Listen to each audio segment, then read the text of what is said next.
Hi, good morning everyone. My name is Justin May Kasaklang. And before tayo mag-start ng discussion natin, may I call Ate Charlister for a short prayer. Short naman. Tayo ay manalangin.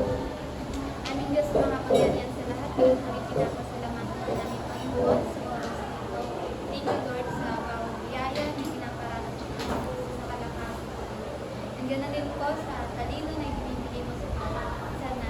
Pray, Lord, na bigyan mo patuloy ng lakas na mula sa iyo, na katalinuhan, Panginoon, at maunawaan lahat ng mga isinutos, mga topics na umaga.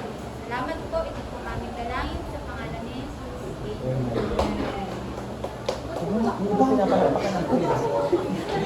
Thank you, Ate Cha. And ngayon naman, para magkaroon ng energy ang lahat, tumayo muna tayo para magkaroon tayo ng energy. May I call Kuya Al, Ate Real, tapos Ate Alaysa and Ate Arielin para mag-join dito sa harap para ipakita yung energizer natin. Sino dito yung nakakaalam ng sayaw or TikTok trend na rigor?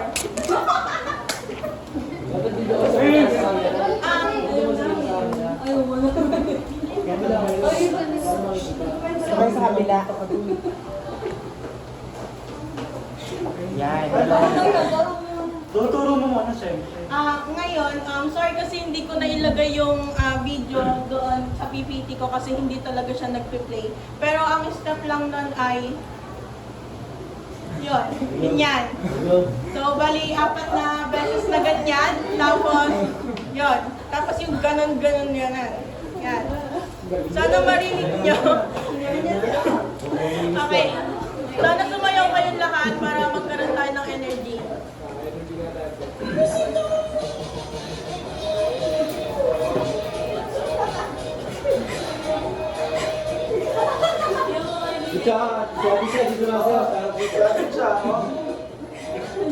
Ayan. Ay? Ayan.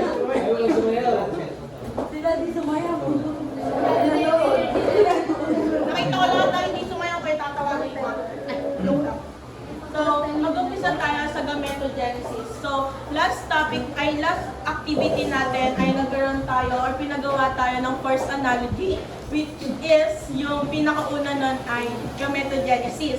So, mag-recall tayo, ano yung ginawa niyong example ng first analogy natin nung time na sa gametogenesis? And bakit yun yung ginawa niyong example? Sino pwedeng magsabi? Angelica Jamaima. Yung sa gametogenesis po namin, ang example namin is yarn. Yarn kasi yung gametogenesis, siya yung first stage or yung parang before makagawa ng something, nag-start muna siya into a process called gametogenesis. Yeah, thank you, Angelica. And then, sige, isa pang example kung bakit yun yung ginawa nilang gametogenesis example at lady. Ha? Ano po yung naging example nyo ng gametogenesis nung nagkaroon tayo ng first analogy?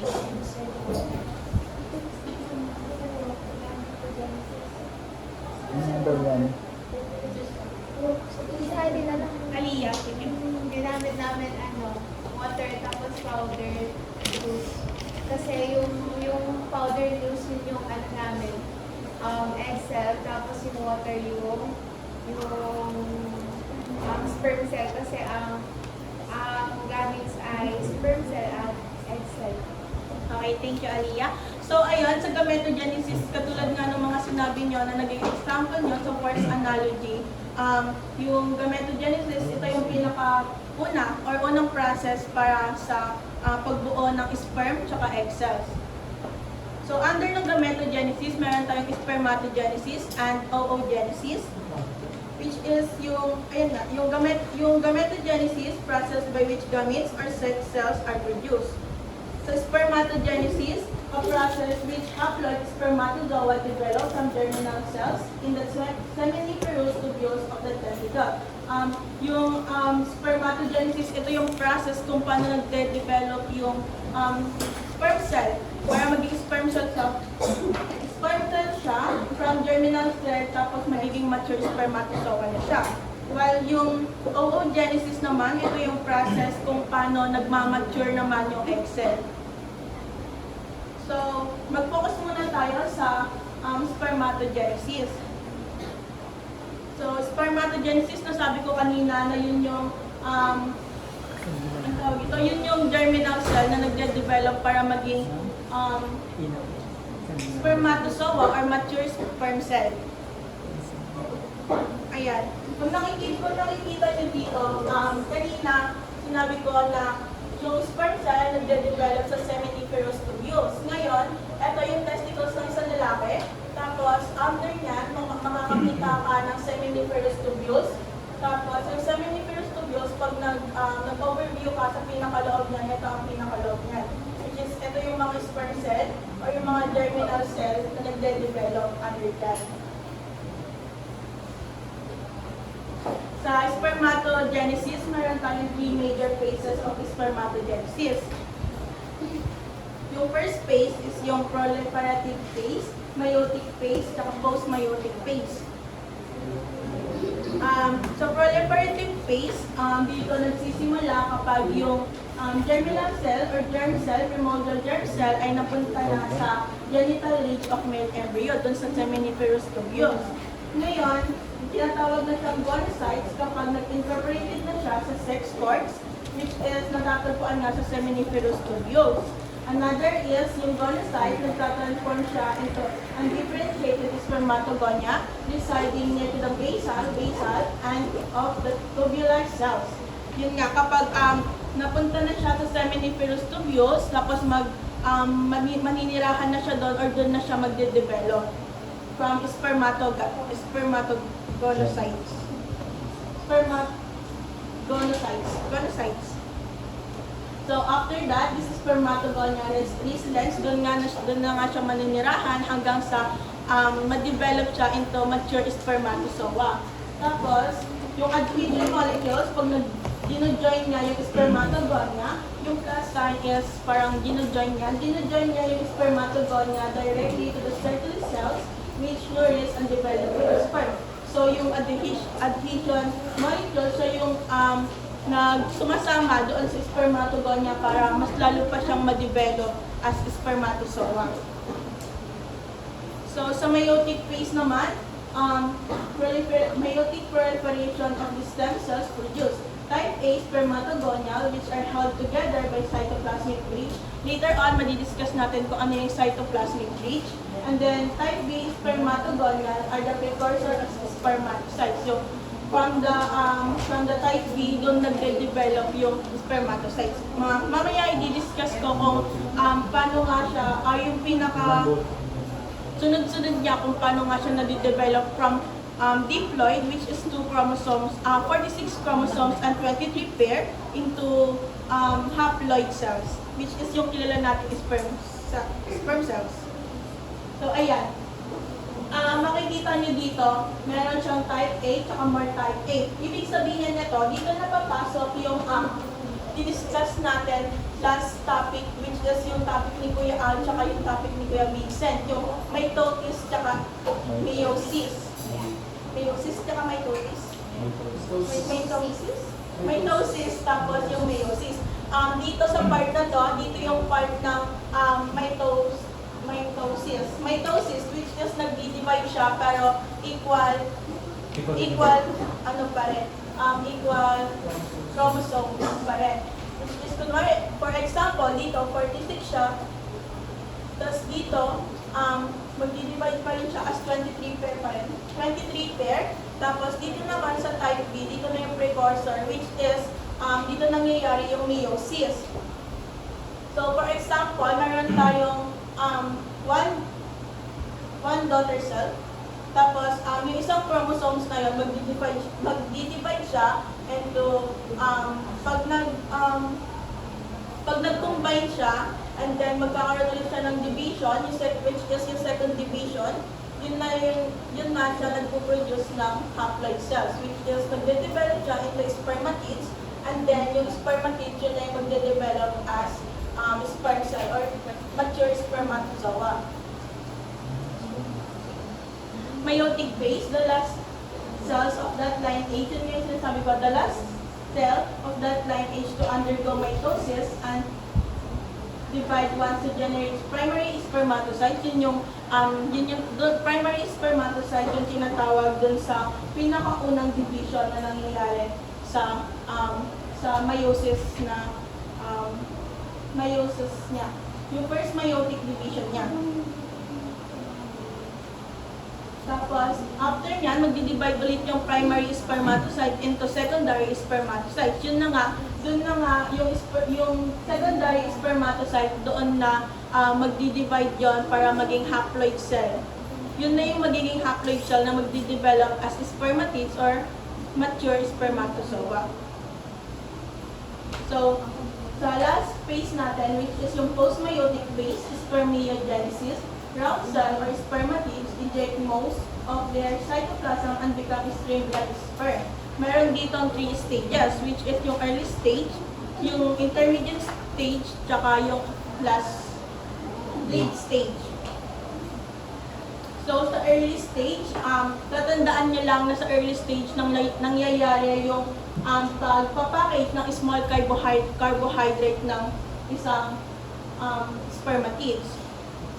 Tapos, sa intermediate stage naman, yung formation ng stem cell yung magbabago, which is, ayan, dito, ito yung early stage, intermediate, saka last, ay late. Ngayon, yung sinasabi sa early stage na nagpapackage ng small carbohydrates, which is ito yon, nagtuturn siya into this. Pag na-package niya na ito lahat, nag-turn siya into this na malaki. Yung acromosal vesicle niya, nag-turn siya into this. Tapos napansin nyo na yung Golgi complex niya ay parang nagsa-side na siya or nawawala na siya sa pinaka-formation niya. And then dito, yung centrioles niya nag-move forward. This is nagre-resort din siya na yung nuclei niya ay nag-move forward din para magbuo talaga siya ng yung kilala natin, which is yung may bilog na maliit yung sperm tapos may tail lang. Ngayon, dito na yung nangyayari sa late stage. Tapos sa intermediate stage, tapos sa late stage. Sa late stage naman siya, nakikita nyo yung acromosal vesicle niya, nag-form siya ng acromosal cup. Tapos yung acromosome niya ay parang talagang nag-move na siya pag ganun. Pero later on, pag nakita niyo yung spermatozoa, ay makikita niyo kung ano talaga yung pinagkaiba nila. Tapos, na siya, hindi na siya mas visible na yung tail niya. Tapos yung Golgi complex niya, napansin niya na talagang nasa parang mid-part na siya. Hindi siya mid-part, pero downward ng sperm. Tapos, yung condensing nucleus, isa pa pala yun. Dito, parang, konti pa lang yung darker shade niya. Dito, nagda-dark siya, until dito, nag-dark na siya. Yes. So, sa spermiogenesis nga, or yung sa, dito, sa post-meiotic phase, spermiogenesis, dito nangyayari yung pag-develop ng sperm sa features ng sperm. Sa mga, kung dito mo makikita yung from round cell na ganyan to this late stage. So, spermiogenesis, doon siya nangyayari. Ngayon, ayan, di ba, ayan, nakita niya, nawala na yung pinaka-cup niya kasi parang sinamot na siya. Tapos, yung acromosome niya lang, yung nakikita. And then, yung sa mature spermatozoa, meron siyang four parts, which is yung end piece, yung principal piece, which is nakikita niyo yung rib, saka phygosheath.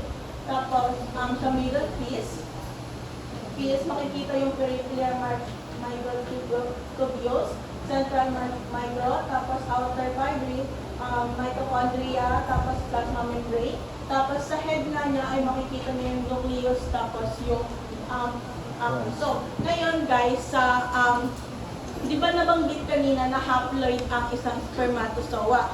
Ngayon nakikita yung haploid gene na yon or yung chromosome ba yon dito sa head niya. So, spermatogenesis duration, 65 days. Estimated 65 days siya na nangyayari yung buong process ng spermatogenesis.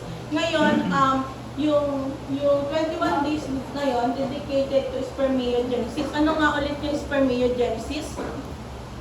Ano yung nangyayari sa spermiogenesis? Ha? Yun. Tapos yung 21 days na dedicated to spermiogenesis. Sperm production efficiency. Ngayon, estimated 4.4 million sperm per gram of testis tissue each day. Super dami, ano? Super dami na napoproduce ng isa or na-develop na sperm each day. Tapos, adult human male generates more than 1,000 sperm per second. Tapos, 100 million sperm produced each day. Tapos, kapag ginawa ang fertilization, gumawa na ng process of fertilization, ang napoproduce, estimated na napoproduce ng isang lalaki sa isang ejaculation ay 200 million. Tapos, sinasabi dito na unused sperm reserve or pass out of body through urine. Ngayon, syempre, sa process of fertilization, isang sperm lang ang kailangan natin. So, yung iba na unused sperm ay parang natatanggal through urine.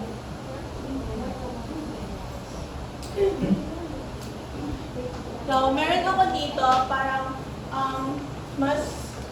mas madali siyang intindihin pagdating sa process ng spermiogenesis ng isang lalaki. Nandito din isang babae. May possibility ba na maubos yung sperm ng lalaki? No. Wala siyang possibility na maubos kasi each day talaga or parang nagde-develop at nagde-develop talaga yung sperm. Ngayon, dito, May palaki yung malalaki. dito i-apply natin yung last. Wala. Ano yun? Bakit daw each day daw yung mas hindi daw yung pakunti yung pata? Ha? Ha? Ha? Diba? After ejaculation maglalabas yung nangwad. Bakit daw each day mas pakunti na konti? Kung patuloy daw ng Each day ba? Each day. Each day. Hindi ba yung each hour? Wala. Each hour. Ayan, each day. Kasi ang tawag dito, nasabi ko kanina ang production ng isang sperm magagawa para magkaroon siya ng, para mag-mature siya ay 65 days. So kapag So hindi mature yung ibang nilalaki? Oo. Hindi siya magiging fully mature. Yeah. Yeah. So okay na, wala na tayong tanong. Ano yung sabi ni Al kanina? Ano yun? Sabi mo possible SG na kaya? maubusan. Hindi, may possible. Possible na hindi lumabas. Yeah. Pero hindi siya Kasi hindi pa siya, hindi pa siya ilog. No. Ganun. Possible na ang isang lalaki ay hindi malalasan ng sperm. Pag nag-ano siya through the second. Vasectomy. Basta. Ano na yun? Another topic na yun, which is Di ba topic yun yung nila pinapasok sa Jamaica. Vasectomy? So ayun, pumunta na nga tayo sa process ng spermatogenesis, kung saan i-apply natin yung mitosis tapos yung meiosis na topic, last topic. So dito makikita nyo ay parang since magre-represent siya as yung chromosome or yung gene na nakuha mo sa father mo tapos yung gene na nakuha mo sa mother mo. Ngayon, since alam natin na sa isang sperm cell, kailangan lang natin ng haploid. Haploid.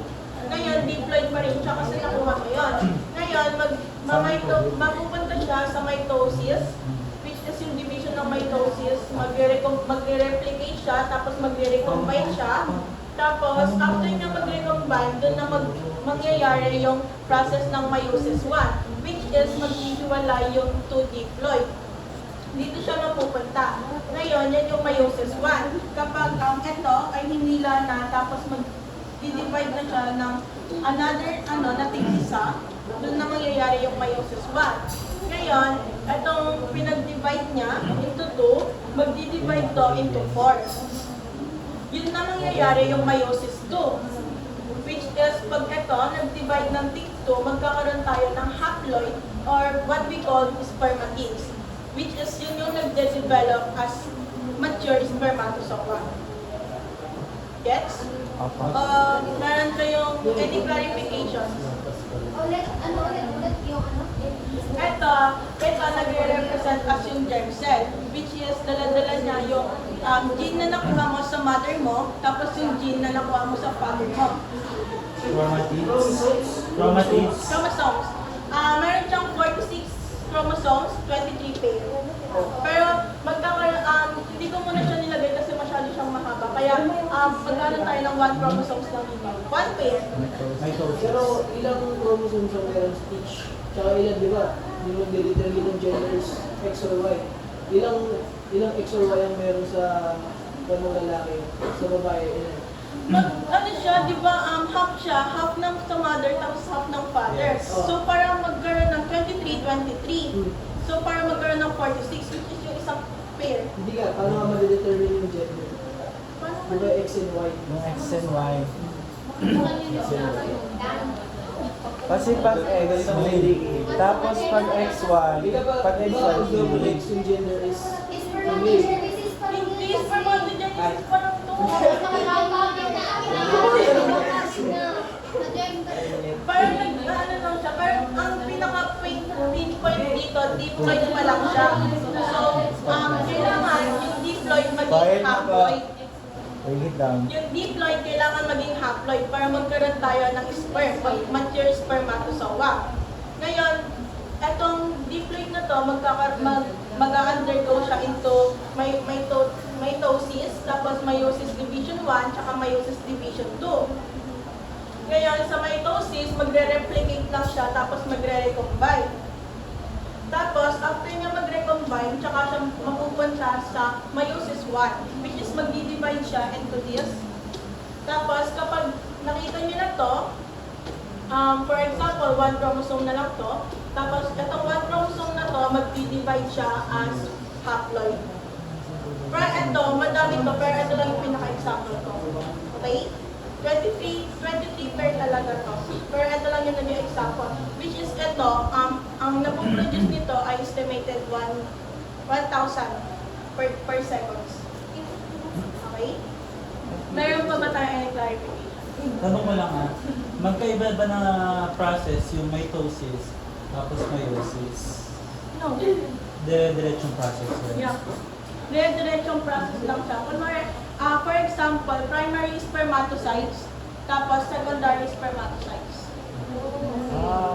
So yung secondary is yung nasa Secondary, yun na yung nag-meiosis, which is nag-divide na siya into, para mapunta siya sa haploid cell. paano nagkakaroon ng Y chromosome? Di ba, for example, ikaw, Curious lang ako. paano sa genes ng mother tsaka ng father. Kasi, eto, isipin, nagsisimula ang pag-produce ng spermatogenesis sa puberty. Once na yung isang lalaki ay napunta na sa puberty. So, we're estimated 10 to 11 years old ang lalaki. Or maybe younger than that pa. Nagkakaroon siya ng puberty hits. Puberty hits. Tapos, after niya mag-puberty hits, doon na magsisimula yung pag-reproduce nito. Nitong lahat na to hanggang sa magkaroon ng sperm cell. Which is yung haploid. Ngayon, if tatanungin nyo na kapag kunwari bata pa, masyadong bata pa, siguro under 5 years old, if makakapag-produce na ba siya ng spermatozoa, which is no. Kasi pag nag-hit ng puberty ang isang younger boy, tsaka pa lang siya magkakaroon ng spermatids or mature spermatozoa. Tsaka niya palang pwedeng i-penetrate yung egg cells. Wala lang siya makakapag-release pag nas-hit na siya ng puberty. Yes. Ngayon, isa ding important thing na pinagkaiba sa oogenesis at sa spermatogenesis. Sa oogenesis kasi meron siyang limits na age. Sa babae, yun yung tinatawag natin na menopause. Sa lalaki naman, magpuproduce siya na magpuproduce hanggang end of life ng isang lalaki. Yan. Any clarification pa? Tuwan-tuwa naman sila. Clarification daw, guys. Any clarification pa habang nasa break it down yung tayo para ma-process natin lahat ng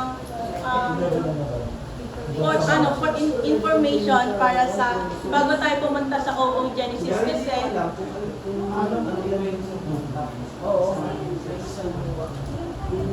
kasi kung titignan nyo yung oogenesis talagang napaka-complicated nyo or complex talaga siya pagdating sa ano yun? Bowling. Sex. Ano yun? O hindi, hindi ako. Ano yun daw yan? Ano daw yung English ng Pilipinas? Kasi nung nasa cells pa lang. Iba, Siya nagtanong. Random boner. Di ba? Sabi niya kasi boning. Ha? Sabi niya boning lang. Boning or random boner? Eh, nasa akin yun. Yun, nasa kanya yun. Ano yun? Nasa topic siya. Yung sa? Titigasan. Random. Random or Oh, boning? pero iba kasi Boner. sa term natin. Para Oo. Di ba? magiging rigid. Ganun. Mm-mm. Kaya natawag ka naman. Ah? Bowler. Ay, iba kasi yung parang yun. Kasi parang slang yun ng mga tao, di ba? Islam nga lang natin yun. Okay, next lang. Ano tawag? Yung sa ano?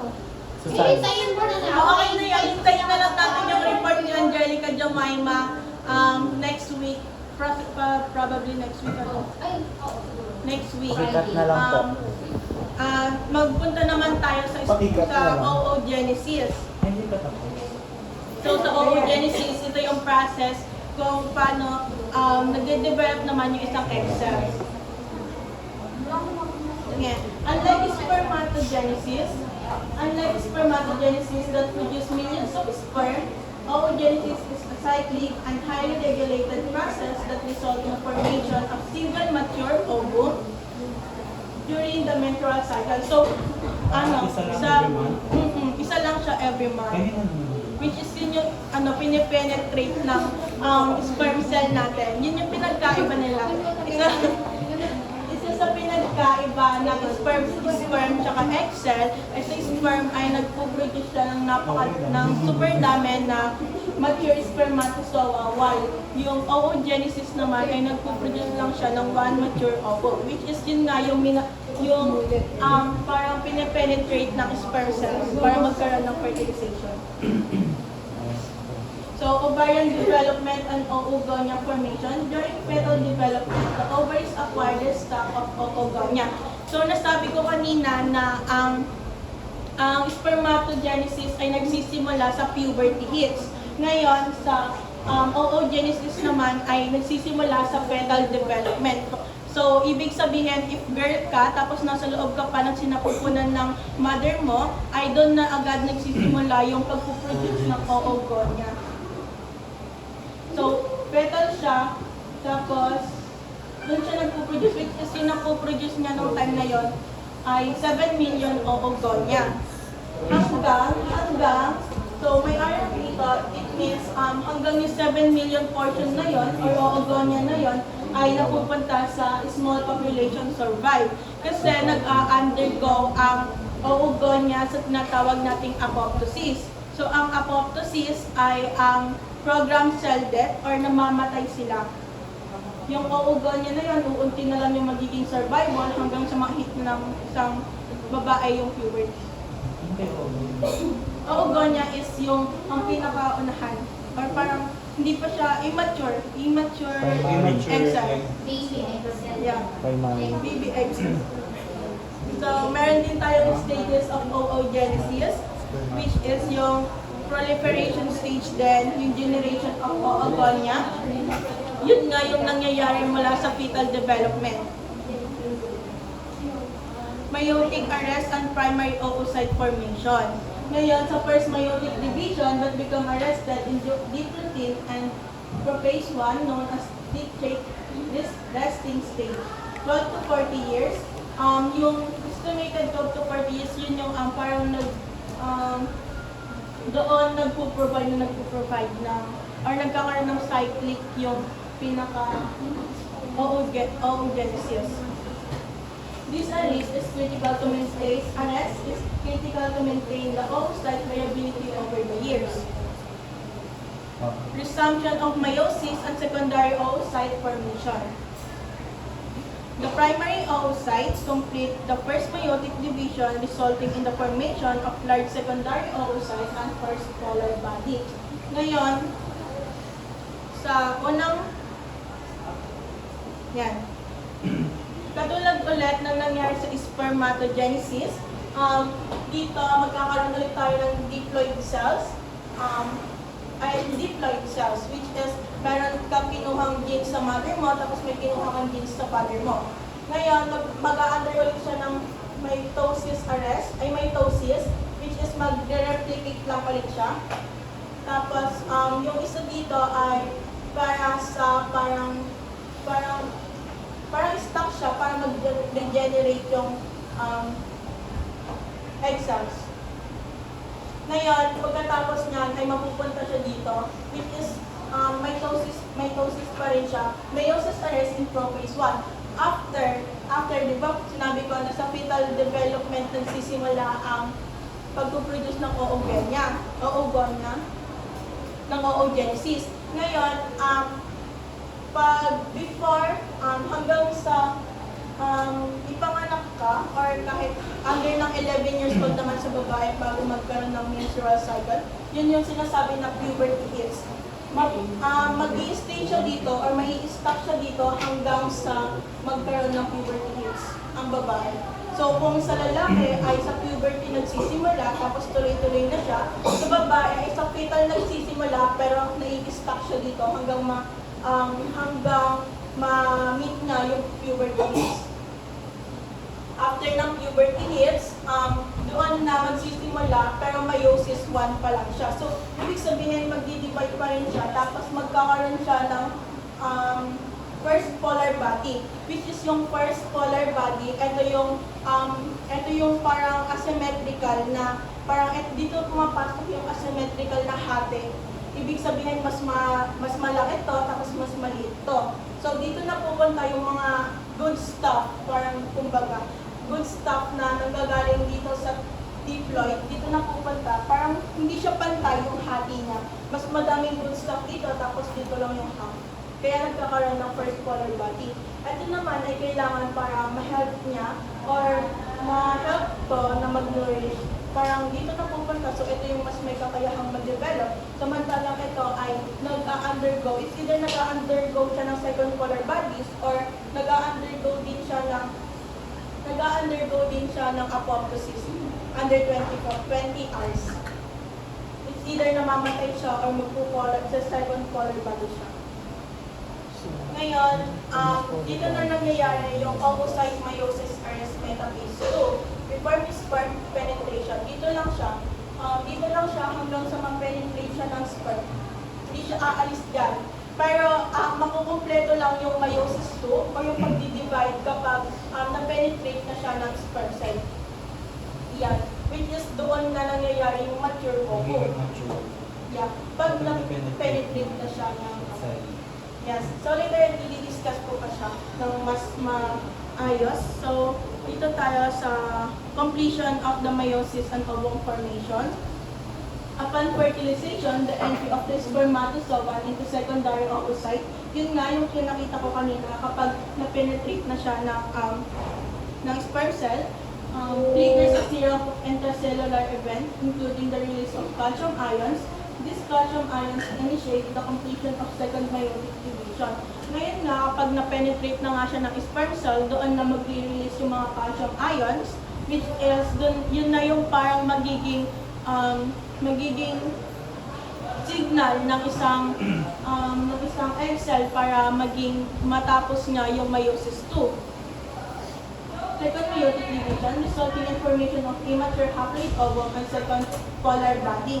Ngayon dito, siguro, di ba nakita niyo naman 2N pa rin siya, tapos dito nagiging, dito talaga ay half na lang siya. Pero, hindi pa siya totally na haploid.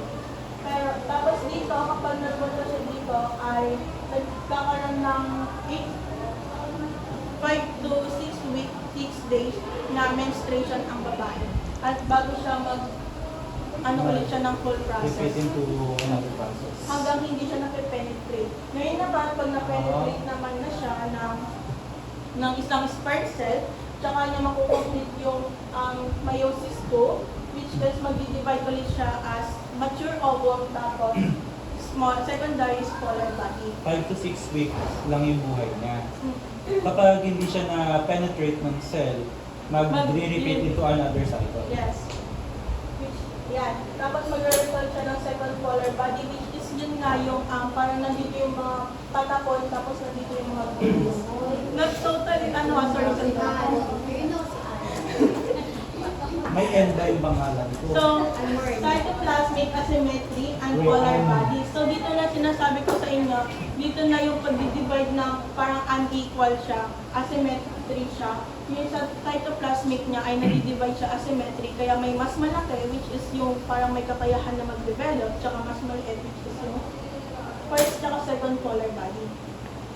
During the meiotic division in oogenesis, cytokinesis is highly asymmetric. This asymmetry ensures that the developing oocyte retains the majority of the cytoplasm, essential to supporting early embryonic development. Yun nga yung sinabi ko na kaya ganun yung hati niya para magkaroon ng majority na magkaroon ng majority cytoplasm yung merong kakayahan na mag-develop or para ma-support niya yung embryonic development kung mape-penetrate ba siya ng isang sperm cell. The small cells known as polar bodies contain minimal cytoplasm and typical non-functional. So, kapag hindi siya na yung first polar body nga nasabi ko kanina na nag-undergo siya ng apoptosis, which is namamatay siya kasi non-functional nga siya. Kasi nasa kanya yung minimal na cytoplasm. The polar bodies may undergo apoptosis approximately 20 hours after the formation. In the rare cases, it may undergo second division to form haploid polar bodies, but this is uncommon in human. So, yung sinabi ko kanina na pag yung first polar body ay nag-undergo ng second division or haploid division, ay uncommon talaga sa human body. So commonly, sa nangyayari? Commonly sa animals. Animals? Yeah. Sa animals siya commonly nangyayari. Which, hormonal regulation and oogenesis. So, oogenesis is tightly regulated by a complex interplay of hormones and signaling molecules.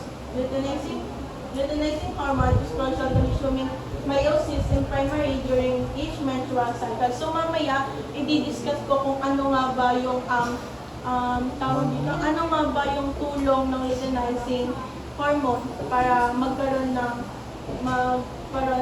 ng resuming sa meiosis ng primary sperm ng oocytes during the menstrual cycle naman yan.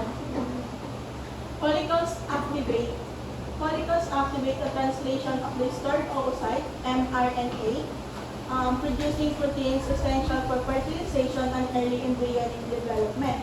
So, katulad ng sa may oogenesis, meron din tayong follicogenesis, which is yung follicles naman yung tumutulong sa oogenesis para maging ovulation. Parang nag-ovulate siya. Para pwede siyang i-penetrate ng isang sperm cell. Ovulation. Thank you. Oocyte and age-related aneuploidy. Ngayon, dito na pumapasok yung sinasabi na parang merong hangganan yung menstrual or yung yun, yung menopause na sinasabi na Aterian. Yun, dito na pumapasok yun. So, the prolonged retention of oocyte in the ovary is significant implication of productive health, particularly as women age. The risk of aneuploidy, abnormal chromosome numbers, which is nagkakaroon tayo ng abnormal chromosome number, parang 24, 22. Parang Oo, parang ganun. Oo. unequal. Unequal talaga siya. in the embryos increases with maternal age. Kapag pag tumatanda na yung isang babae ay nagkakaroon siya ng increasing sa risk ng pagkakaroon ng abnormal chromosome numbers.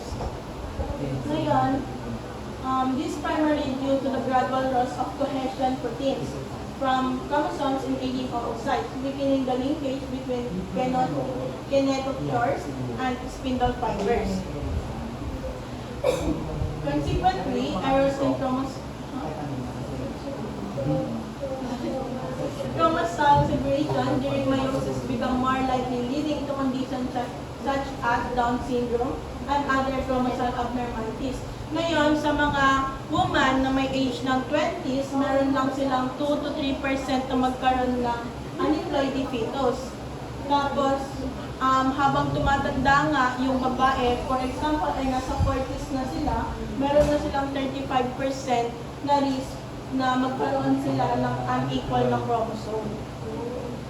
Yun, doon ang 20 to ano, 30? 20s nila, 20s to 30s. Pero kapag nasa 40s na, ang babae, nagkakaroon na siya ng Nagkakaroon ng abnormal Oo. Yun na chromosome. minsan nag-transfer na ganun. Kaya mas ano sa kanila yung magkakaroon ng anak na Na it's either parang with Down syndrome, Oo. Down syndrome. So, now naman, kanina in-explain ko siya dito para mas madali. Dito naman i-explain ko siya kung bakit siya nag-undergo sa menstrual cycle hanggang sa ma-penetrate siya ng isang sperm cell. Ngayon, katulad lang din dito, meron tayo nito. Tapos magre-replicate lang sila. Tapos magre-recombine hanggang sa puberty. Hanggang ma-hit nila yung puberty. Ngayon, kapag na-hit na nila yung puberty, doon nakapasok yung meiosis 1. Ngayon, sa meiosis 1, nagkakaroon siya ng division ulit, pero dito pa rin. Pero hindi pa siya pinaka-mature. Immature pa siya. Sorry. So, sa meiosis 1, doon nga nagkakaroon ng division, which is yung first polar body, tapos yung pinaka-mature, yun yung may kakayahan na magkaroon ng penetration.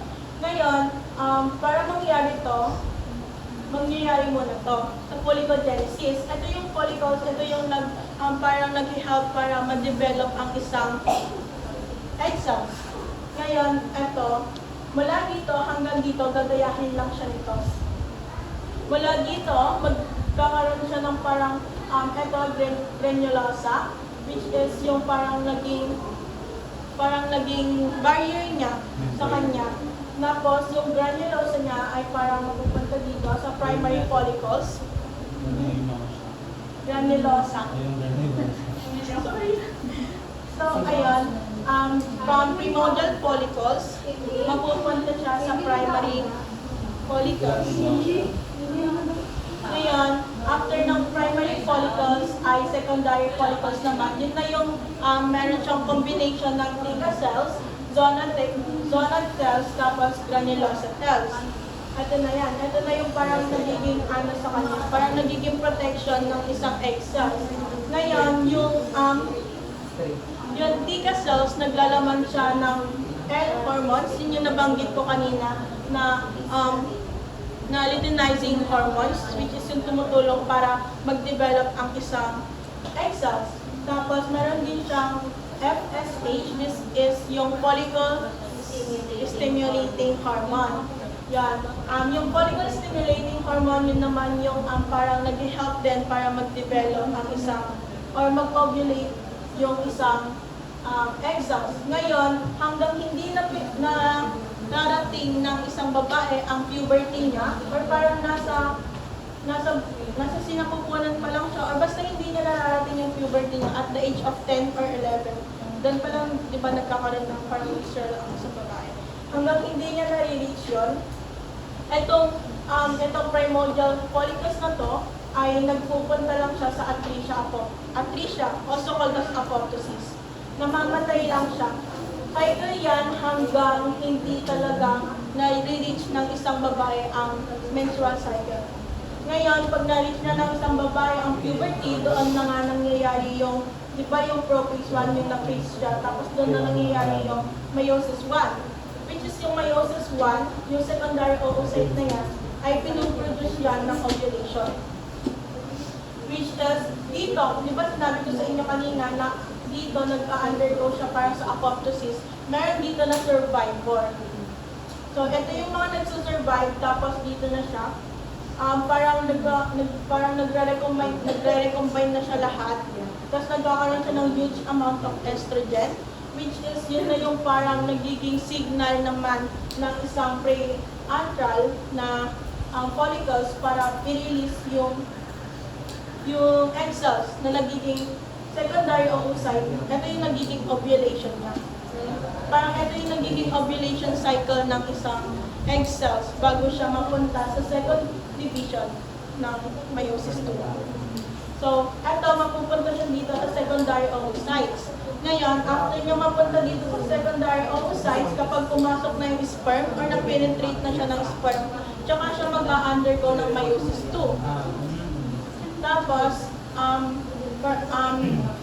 pag nag-under na siya ng meiosis 2, makukomplete niya yon sa pamamagitan ng pag-produce ng mature oocyte, which is yun na yung nakalagay yung sperm, parang chromosome ng haploid ng sperm tsaka haploid ng mother.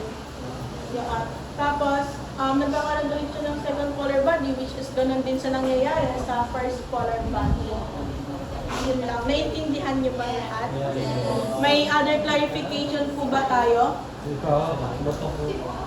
Bago natin tapusin yung lesson natin, magkaroon muna tayo ng other clarifications. Kung may mga clarifications kayo, yes, Kuya Ina. Then, curious lang.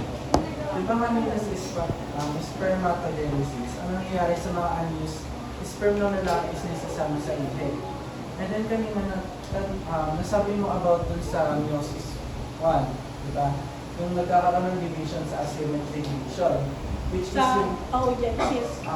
oogenesis. Kung saan yung isa healthy and yung isa unhealthy. Yung sa first polar body ba, yun ba yung nilalabas ng babae na nagpupunta o nag-undergo na sila sa menstruation? Yeah. Yung white something. White Yung parang- white mess. Yeah, white mess, tapos yellow mess. Yun yan. Ayun yun. Yung first polar body, yun yung white mess. Kaya pala sinasabi nila na dumi. Yun. Yeah, yun. Okay na. Any clarifications pa po? Any clarifications Uy, may pa po? So wala na kayong clarifications. Doon na po natatapos yung sperm gametogenesis.